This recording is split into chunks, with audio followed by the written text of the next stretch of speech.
Hello, Rise Up Visionaries. I'm Susan May, and I'm here to share my journey to inspire you on your journey of unplugging. I'm here with my mac and cheese again. This is a daily occurrence lately. And today I want to talk about this idea of be the flow. I posted an image yesterday that said, be the flow. Hi, Tony.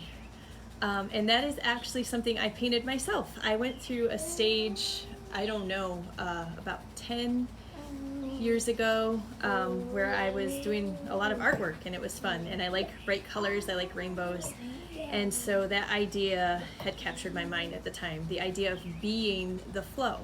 And so I feel like we all kind of have this expression, go with the flow, in our heads. And I think it's a good first step. But I think there is a difference between go with the flow versus be the flow. And so I'm going to give you a little analogy to help you understand the difference. And then I want to apply this idea of being the flow to self-care and how the two are related. So I want you to imagine a river, because a river is the perfect imagery for flowing, right?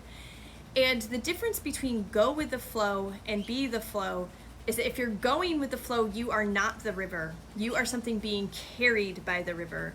And it's really out of your control what happens to you, whether you smash up against some rocks or get stuck along the bank, or you go over a big waterfall. It can be good to not resist the river, right? But it could also be very painful. Whereas if you are the river, this is a completely different idea. And the example I have in mind is when there's a huge rainstorm and the water levels of the river just rise. And if you take this analogy further, a rainstorm could be something in your life, something that happened. It could be something emotional, right? It could be grief. There's this huge storm in your life and the water levels just rise and rise and rise, and they go past the banks. And if you are the river, you don't try to control that experience. You don't try to stop it. You don't try to make it stay within some kind of limit. It just happens. You are the river, and you allow it to happen.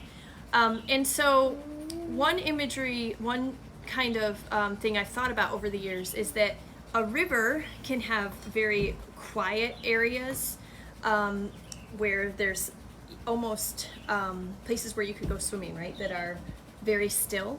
It can have white water rapids, right?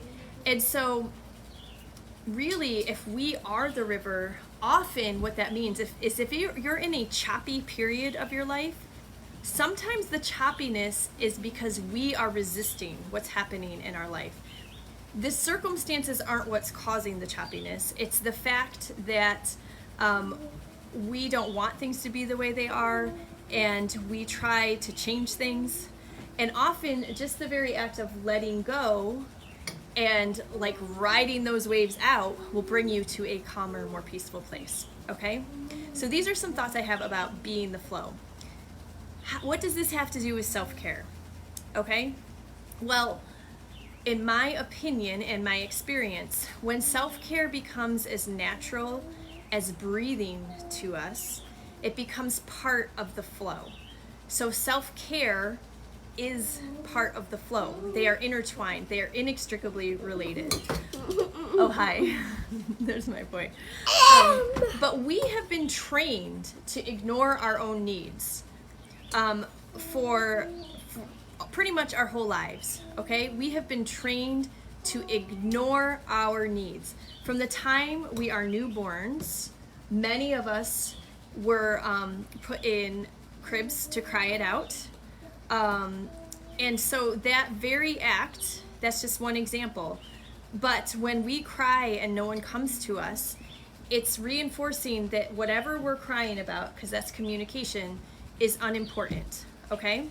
When children go to school, they are trained to raise their hand, to go to the bathroom.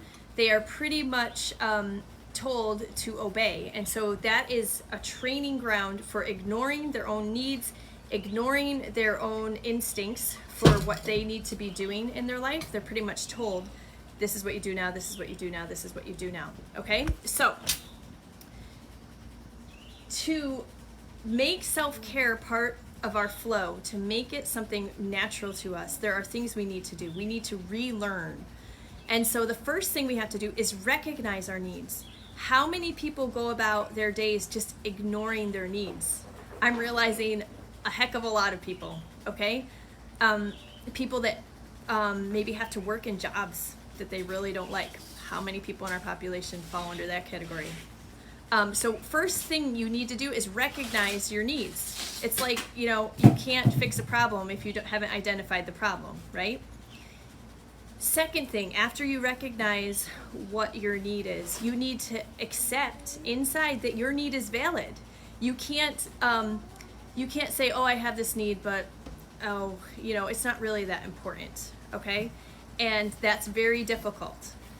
And finally, you have to act to fulfill the needs, okay? So here's another water analogy for you, tying self-care back to flow.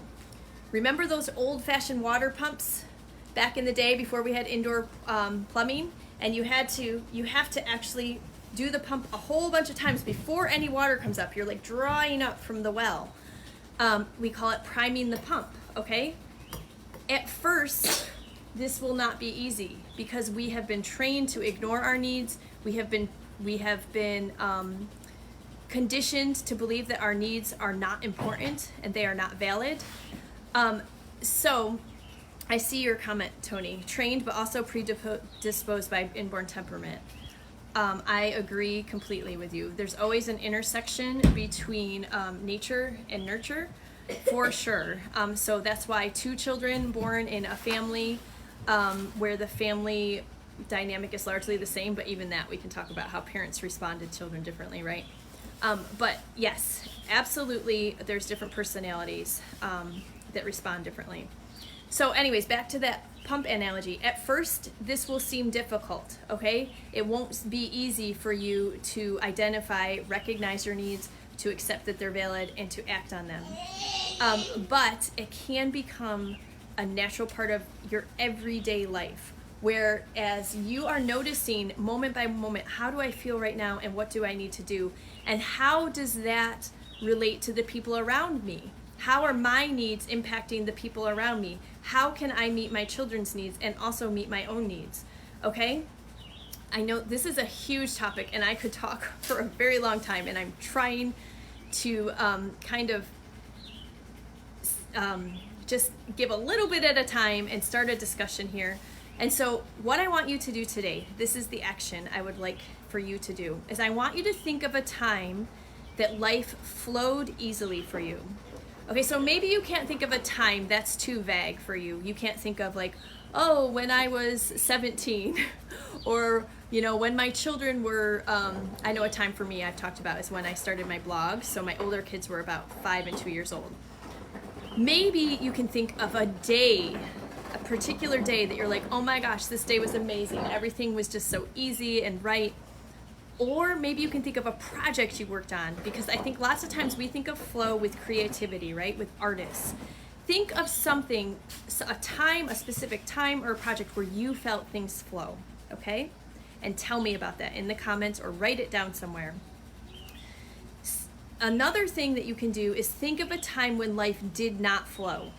Everything felt hard. Everything was a struggle.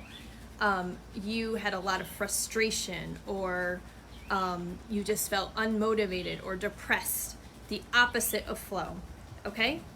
I want you to become an observer of your life and of yourself, of your internal experience, because this is where all of the change will begin, okay?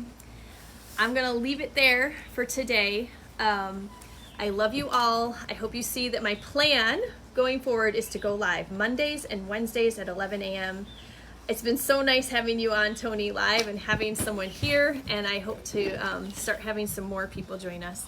I may be feeding mac and cheese, but I think we did all right today. Remember, be bold, be brave, be you, because who else is there to be? Thanks so much for being here, and I will see you again Monday at 11. Bye.